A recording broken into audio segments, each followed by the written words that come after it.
Hey, welcome everyone to another Tasting Room Conversations. Thank you so much for joining us. I hope you're enjoying these conversations. I'm confident this one's going to be a great one.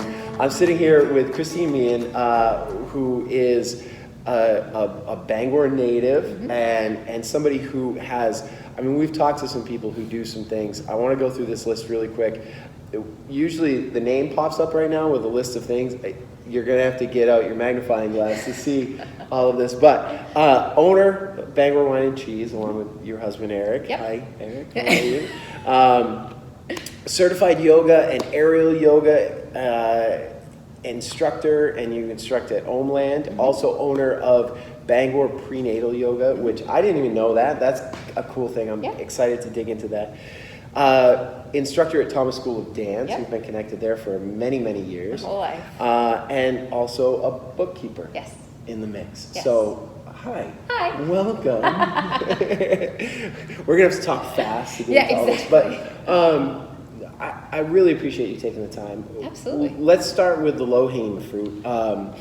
We've been connected on a bunch of different things in the periphery for quite some time. I mean, Bangor Wine and Cheese, you guys have been awesome supporters of us and all that sort of stuff. But the most we've been connected lately has been with the beer can yoga. Yeah. So let's start there. Yeah. I still have yet to. I know. You need to come to one of them. And I've told you, I love yoga. I really, really do. I spend a lot of time in the gym. It's my safe place in some ways. It's a place where my wife will send me to the gym sometimes because I need to blow off some steam. The staff I'll get those cues from them of like, hey, have you hit the gym yet? It's like I'm going. Yes, you know, I get because it. it's a place that physical exertion, that kind of testing your limits in those ways, really great. And I've been in the bodybuilding world for quite some time now, and I'll tell you what, yoga will absolutely kick your ass if you want it to. Oh, yes, it will. Like, no matter how strong you think you are, Yep. if you push to the limits of what you can do in yoga, it's impressively awesome, but also accessible if you're modifying it to do it that way. Yeah. Well, and I think that's what the cool thing is, that there is no limit, and it's all up to you. And sometimes people get really scared because they see where people's limits are heading, and then they think, oh, I can't do that, I can't do yoga. It's like, no. Right. Yoga is where you are and where your edge is. And you can start to find where your edge is and start to push it further and further. Yeah, and I would say I'm a spiritual person, and I people who've tuned into these know that I'm a pastor. Grew up and still live in a Christian framed worldview. But I also see myself much more as spiritual in a lot of ways. And I have never really been able to fully understand yet, when I do invest time into yoga and really do it from that holistic approach. There is something deeply spiritual about that. Absolutely. And like I said, I haven't fully explored that yet, but I really appreciate that aspect of it. Never have I seen a physical endeavor, short of maybe like hiking to the top of a mountain and having those moments, but that's as much an experience of that place. Yoga takes it entirely internally for me, where it's like you find your own mountaintop, I guess would be a way to look at it. And yet we do it here in a tasting room. Right, exactly. With a beer in it. Yeah. So let's unpack that a little bit. And I've got something I'm going to share in a second, but when you as a yoga instructor think about all those layers, the history of yoga, the physical attributes of yoga and what it can do for people, the spiritual side, all that. What do you, when you come into a beer can yoga, what's the mindset you're preparing? So there are a lot of layers in yoga. And one of the theories is that we are sort of like an onion, and there are a lot of different layers. There's the outer layer of how you interact with others, then there's sort of the inner layer of how you sort of deal with yourself, and then as you peel away all those layers, ultimately you get to the divine being. The divine being being you. Right. And achieving bliss. Yeah. And when I come into a beer can yoga, I am not saying, okay, guys, we're going to find our spiritual connection. We're going to find that bliss. Right. I'm starting on the outer layer. Because you have to start somewhere. Yeah. I have found a lot of times people are very intimidated walking into a yoga studio because they don't see themselves as a yogi. Right. And therefore you go into this room where there's like mats and props and blocks and like these things that I don't know what they're supposed to be used for, and it can be very intimidating.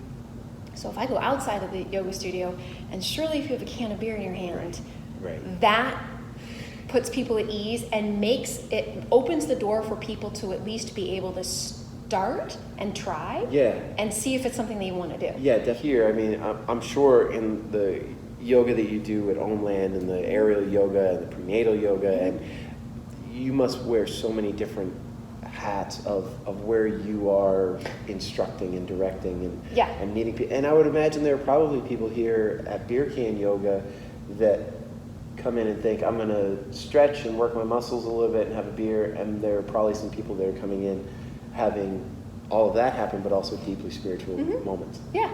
Well, and I think that's the thing that's fun, because for people who are regular yogis that have been doing it or do it routinely, it's always fun to do it in a different setting, a different light, because you might see something in your practice here with a can of beer in your hand that you may not necessarily see in a conventional yoga studio on your mat or in that aerial silk or whatnot. And it's, I mean, hey, beer can do things, you know? It can. Well, this is something I wanted to say. There's a regular that at the pub, and a regular of Beer Can Yoga that I've had the chance. My wife and I had a rare day away, and we were sitting at the bar in Bangor and sat next to this person and had this conversation, and she was excited about Beer Can Yoga. This was a couple of weeks ago, right before this last one was happening.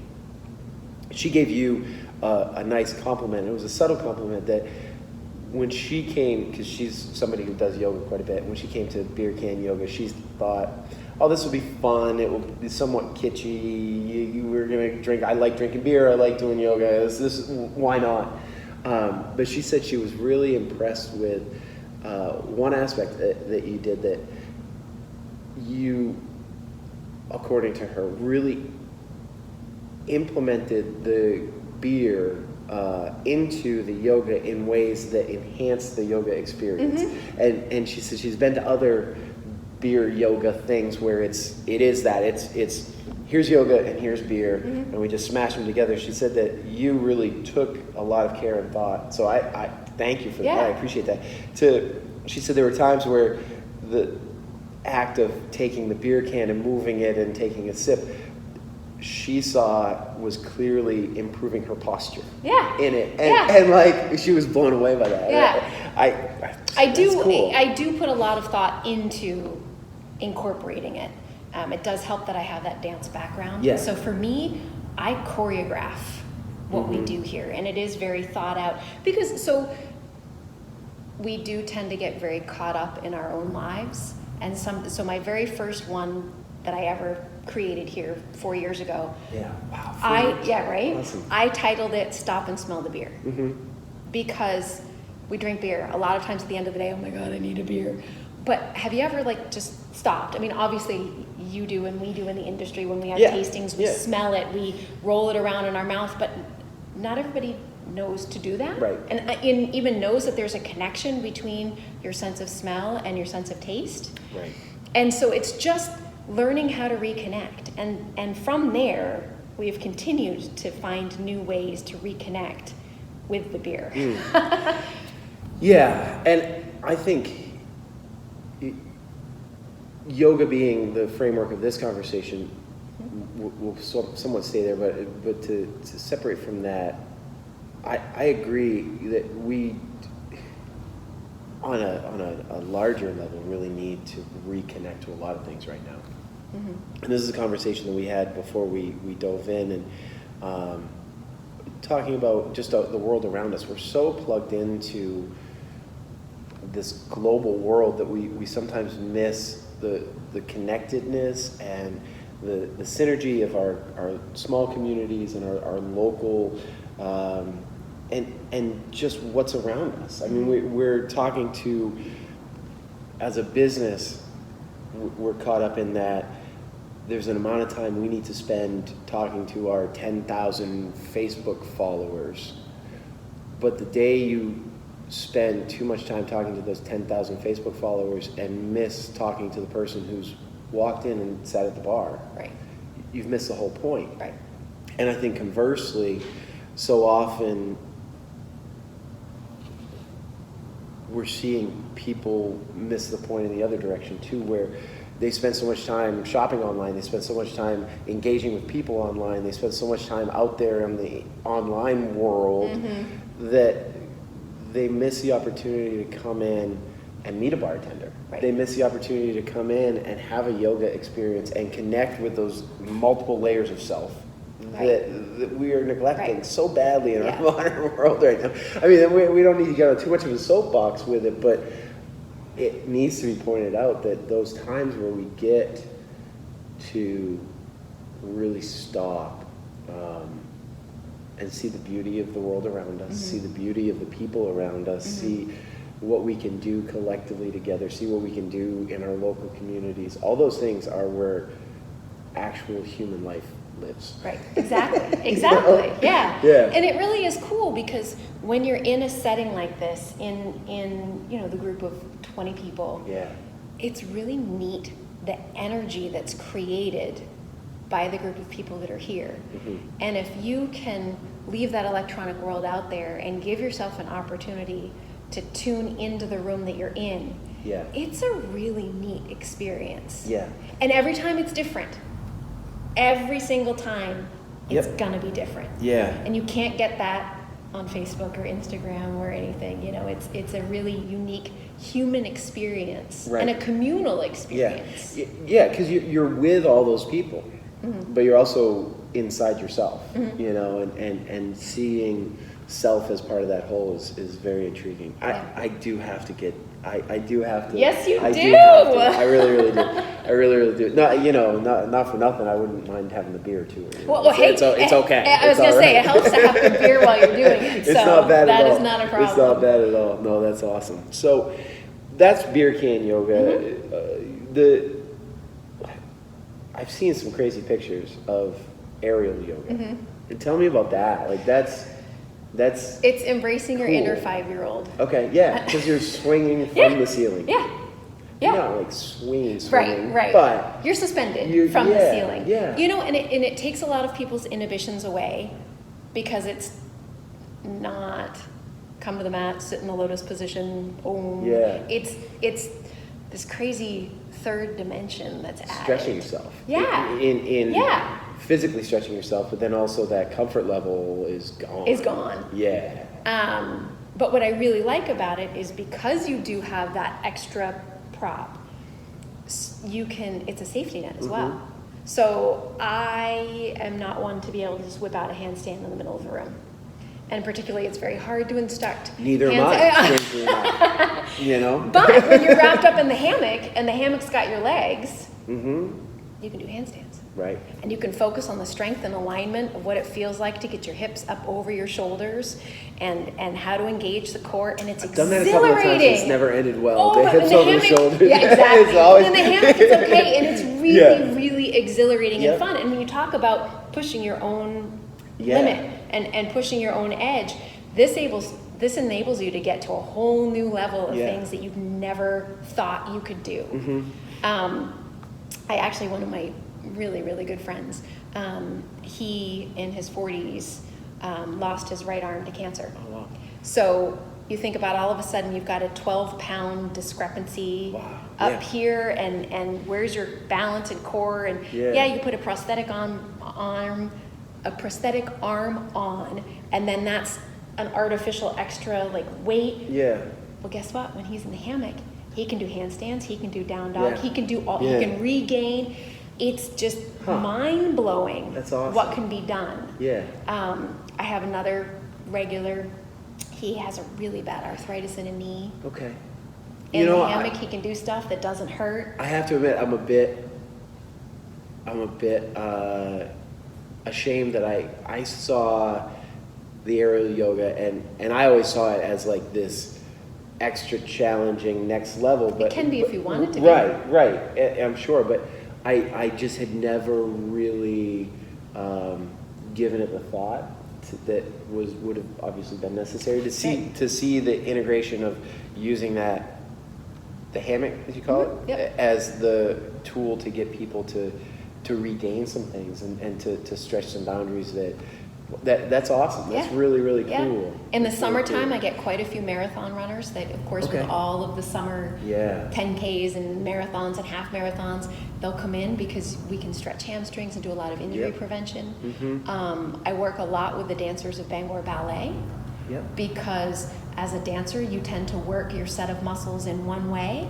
Well, growing up a dancer, I know what that one way is. So I'm like, okay, here's what we need to stretch and here's what we need to counter and strengthen. It's an incredible therapeutic tool. Yeah. My chiropractor and I have been working on a lot of things. So you should come. I have another woman, she's in her mid-60s. She was having debilitating low back pain. Chiropractor couldn't help her. MRI, they didn't find anything. No one could help her. Aerial yoga was the magic cure, and she now has a hammock in her home. Nice. My chiropractor's been great, really helped. But again, it's that, I played sports as a younger man, and still will pick up basketball here and there. But then with the weight training, heavy weights are good for your body in some regards, but it takes a toll. Yeah. And it doesn't take a lot for an injury to occur. And hips and back have become and shoulders issues and as I've moved into my mid to later 30s. I'm not 20 anymore. And some of those things are, and it is amazing. You do one thing that's so good for your body. Take working out in the gym. Take dance. But they do have, if that's what your sole focus is, you're missing something. It's fun too because I grew up dancing, and I had dabbled in yoga throughout dance because they are very closely tied together. How do you get it into? So I grew up dancing at the Thomas School of Dance, moved down to New Jersey, and befriended an Indian woman. Okay. And she is a Bharatanatyam guru. So Bharatanatyam is a classical form of India that's been there for thousands and thousands of years. Okay. Very closely tied to yoga. Yep. She wanted to create an fusion of the Eastern and Western forms of dance. So she, with her Bharatanatyam background, and me with my ballet background, we started to work together. Okay. And it was fascinating and incredible and eye-opening, and that's where I really started to get into yoga. Okay, cool. Well, then we came up here to surprise my mother for her birthday. Had talked about wanting to settle down and have kids, had talked about moving back to Maine, found out Bangor Wine and Cheese was for sale. Yeah. Decided maybe we should give that a try. At the same time, found out that we were pregnant. So it was, okay, leave that world behind. Life just happened. Move back home. Well, at that point, I was dancing 6 days a week. And at the level that I was dancing when you're pregnant, you can't keep. So that's where I found Om Land Yoga. Okay. And Terry, who owns Homeland Yoga, was my dance instructor at the Thomas School of Dance. Okay, cool. Now, when we were kids, we were terrified of him because he was hard. Yeah. And when I heard that he had a yoga studio, I was like, okay, maybe I'm not as afraid of him as an adult now. He's totally changed, totally mellowed, but still has that fun, creative, dance-like quality to the yoga. Awesome. So then I found as I got more and more pregnant and could do less and less and other things, there was more and more that I could still do in yoga. Yeah. And then after having my daughter, I tried to go back to dance, but the caliber I was at, to then all of a sudden try to go back to that, and after having kids, your hips change, things change. I was like, I can't really go back to where I was, but I can still do more and more in yoga. And like, I never did headstands or handstands as a kid because I was a dancer. My power was in my legs. Right.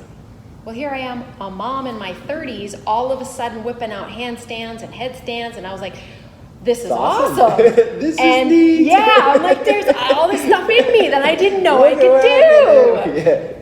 And so that's where I then made the transition. And I still do dabble in dance. Yeah.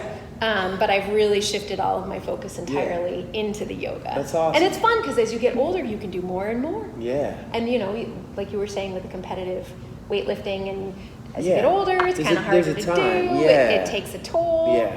Almost everything I do in the gym now has some sort of modification. Yeah, exactly. You know, it just has to, and it doesn't have to. I could push through. You could be bullheaded I could lift with my ego, exactly, and then be broken for a very long time. Yeah, and so, yeah, it's cool to find that next piece of it. Yeah, exactly. And you talk about modifications. A lot of times people feel that making a modification is a weakness, whereas actually being able to get your ego out of the way, be able to learn how to connect the body and the mind, let the body tell you, hey, you really should make this modification, accept it, and then do it, you actually will end up being much better for it. Right.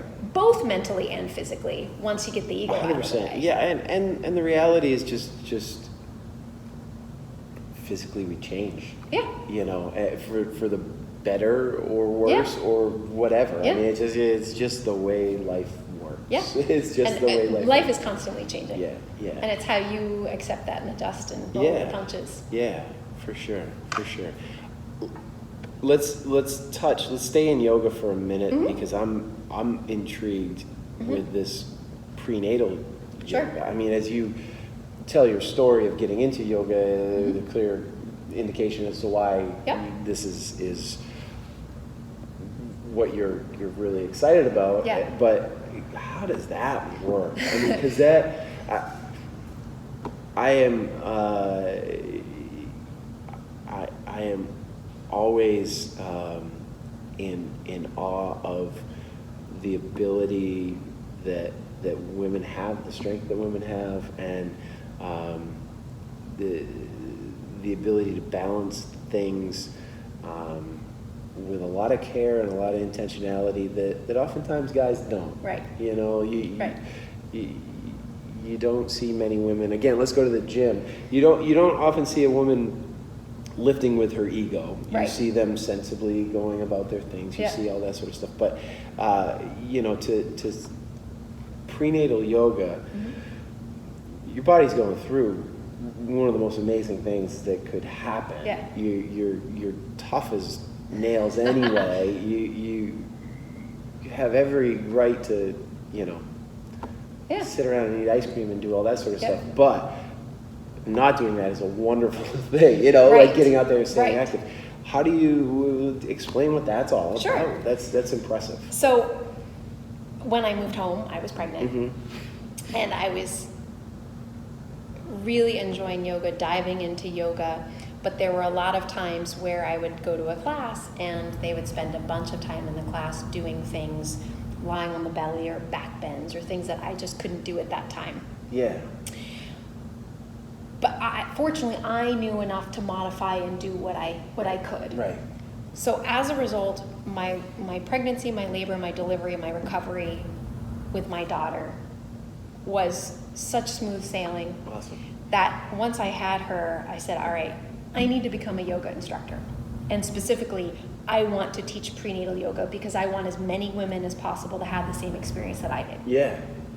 So I was in the very inaugural class of teacher training at Homeland. Okay. Halfway through it, I got pregnant with my son.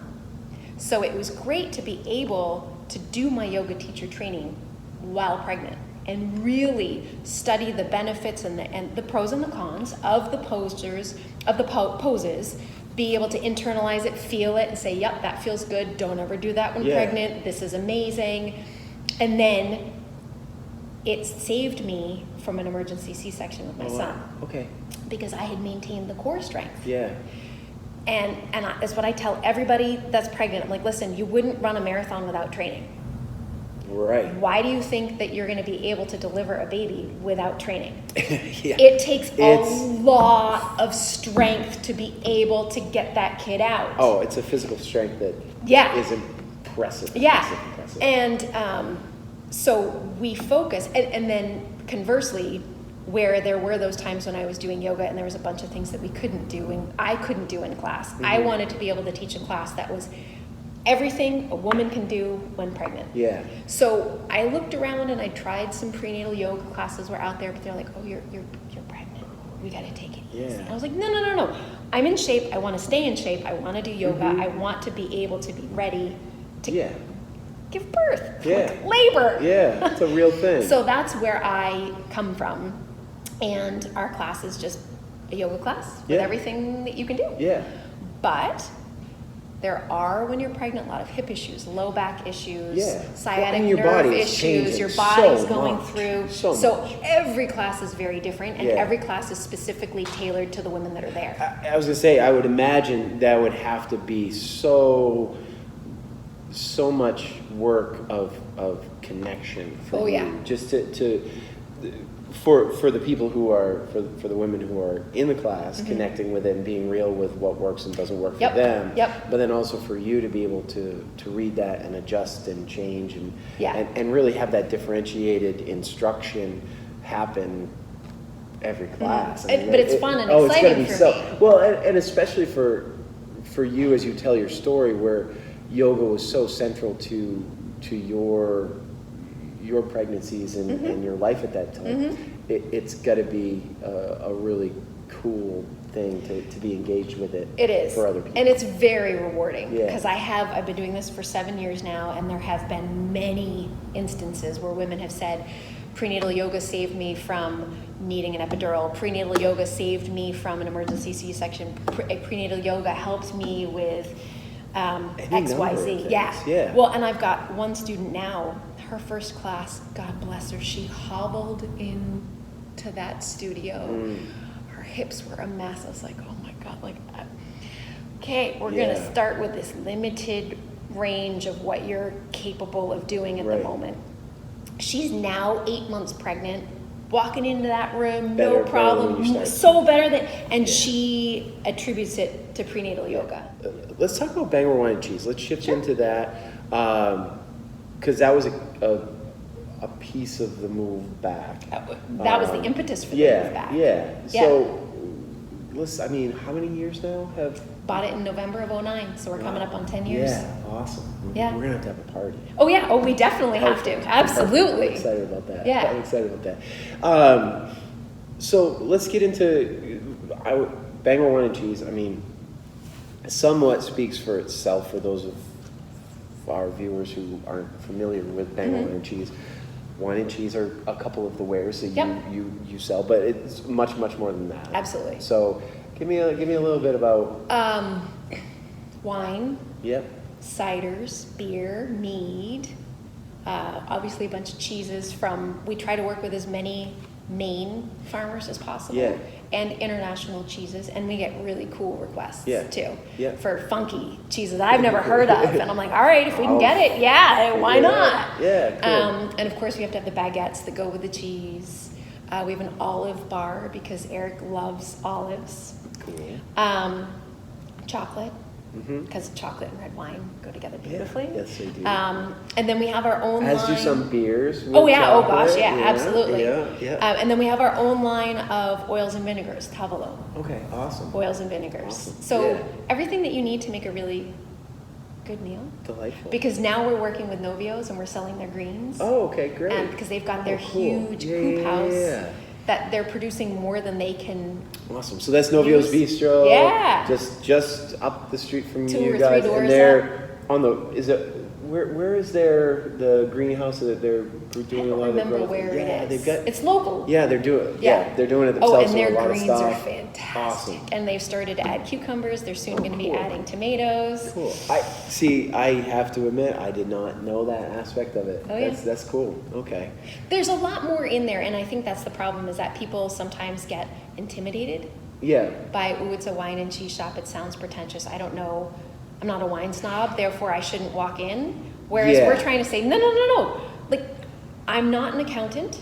I would not try to do my own taxes. Well, if it was my own personal, but like my business taxes, you know what I mean? Yeah. And I'm not a lawyer, so therefore I am not going to attempt Right. to file these official documents. Right. So if you're not a wine guru, why wouldn't you go to a wine shop and let them guide you? And so it's been an interesting stigma that we've been trying to fight, to say that we've got a ton of really good wines on the shelf for $9.99, $12.99, $15.99. If you want to spend more on a special occasion, fine, but understand, we just want you to, our motto is live, eat, drink better. Yeah. So we just want you to That's awesome. be able to enjoy and have gains. Yeah. Yes. Yeah, it's And a there. lot of other It's good there, local yeah. beers and around the world. And I work with my dad every day, and one of the best, more recent lessons that I've learned from him is really modeling of something that I was taught by him, but seeing it in action is really impressive. And he's a very capable business person. He's been successful for many years at this point, and one of the things that I've seen him do that really has opened me up and strengthened me personally is I've seen him go into situations where I'm looking at him as the person who knows more than anybody in this room about most of the things that we're talking about, and ask questions. yeah. And he'll ask questions. Yeah. And he'll listen to somebody give an answer, Yeah, and he'll say, absolutely. "I don't know what you just said." No. You know, somebody says, "Oh, you know," and he'll go, "No, I don't. Can you explain that to me?" Even though I know he knows, kind of, but he's just, if there's more to get.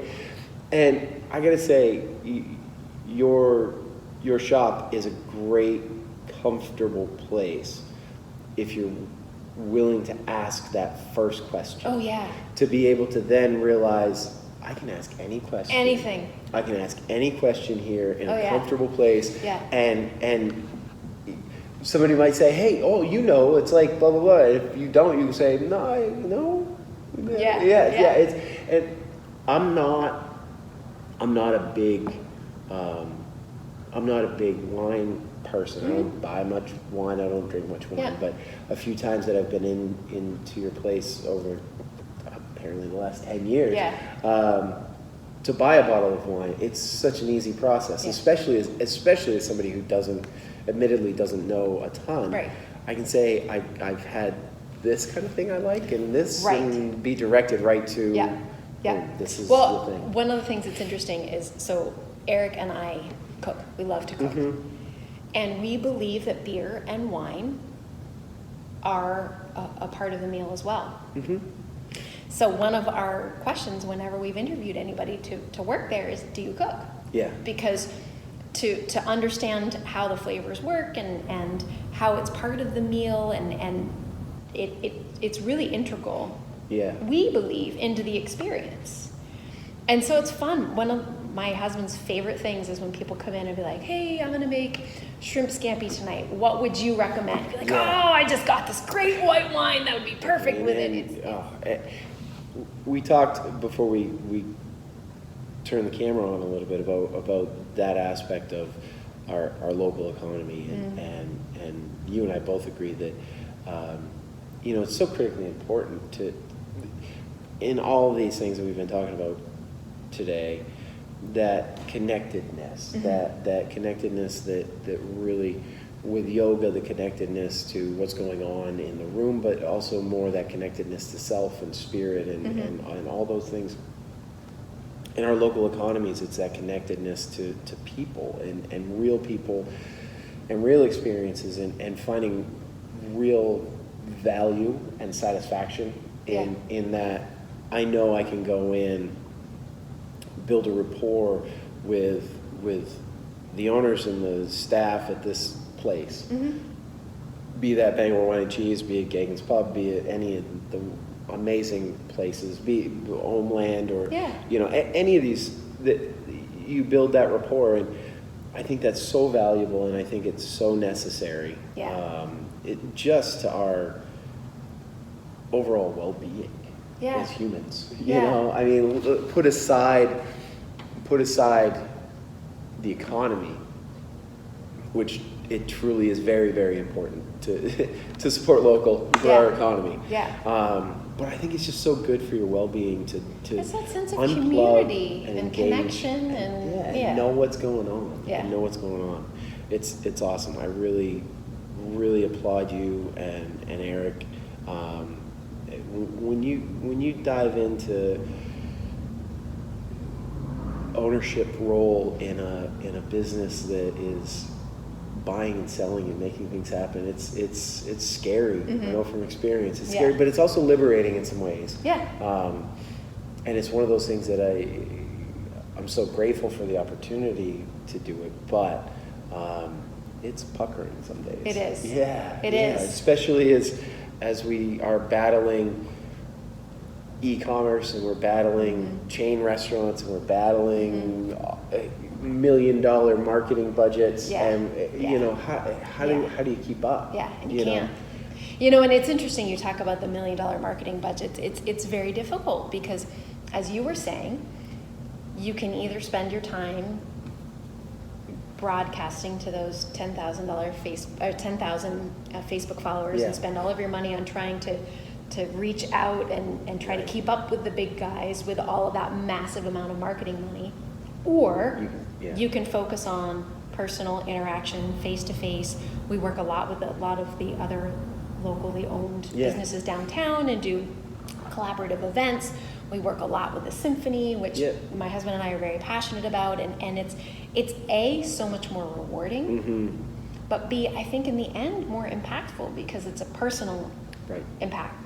Thank you so much for joining me. I appreciate it immensely. Thank you. I look forward to seeing what the next 10 years comes for you guys too, and I'm super stoked about our beer can yoga. I was just going to say, I appreciate the fact that you guys have been willing to keep that going because it has been very, very satisfying and a lot of fun for, I hope, the participants and myself. And the fact that it's been going consistently, there were little hiccups when we transitioned from one room to the other, but I get it, growing pains, and I'm glad that over 4 years we've been able to continue to grow it because it's fun. We've loved it. You've been a wonderful partner for us. I have heard nothing but great feedback on the overall program, and I really want to keep it going, and I do promise. I do promise. So far nobody's spilled any beer, even as we get more adventurous now with you're what we putting do. stress So the on gauntlet's me. been thrown. I was just thinking I was going to be able to come in and just politely be in the back, and now I'm going to be the guy who spills the first beer. Well, we'll see. Well, it should be me, actually. It should be. Let me break the ice. Exactly. Awesome. Well, thank you so much for the time, and let's get together again on some of this stuff. Let's if we can break them out, let's get your husband to come on sometime and talk about 10 years. Let's really dive deep into what 10 years of Bangor Wine and Cheese is up to. Absolutely. Awesome. Great. Thank you so much. Thank you very much.